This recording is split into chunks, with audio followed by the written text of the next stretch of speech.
Absorption of overhead का मतलब तो यहाँ पे देखो बोला है it's a process of recovering overhead from its output. मतलब जो आउटपुट मैन्युफैक्चर हो रहा है उससे ही जो ओवरहेड यानी कि इनडायरेक्ट कॉस्ट है वो रिकवर करने का जो प्रोसेस है वही है एब्जॉर्प्शन ऑफ ओवरहेड। अब देखो वेरिएबल मैन्युफैक्चरिंग ओवरहेड अगर होता है तो एक्चुअल प्रोडक्शन के बेसिस में वो एब्जॉर्ब होगा, और फिक्स्ड मैन्युफैक्चरिंग ओवरहेड अगर होता है तो नॉर्मल कैपेसिटी जो है उसके बेसिस में ये एब्जॉर्ब होगा।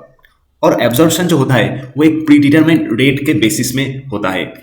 नेक्स्ट दिया हुआ है if absorb overhead is greater than actual overhead it's over absorption. मतलब एक्चुअल ओवरहेड अगर एब्जॉर्ब ओवरहेड से कम होता है उसको हम ओवर एब्जॉर्प्शन बोलेंगे। अब अगर उल्टा होता है यानी कि absorb overhead is less than actual overhead it's called the under absorption. यहाँ पे बोला है normal capacity 10,000, fixed overhead is 1 lakh और एक्चुअल प्रोडक्शन हुआ है 8,000।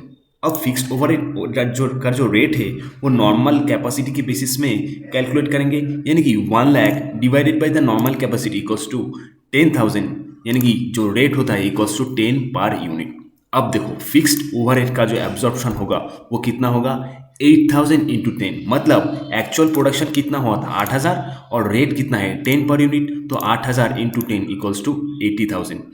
लेकिन जो फिक्स्ड ओवरहेड था वो कितना था 1 लाख।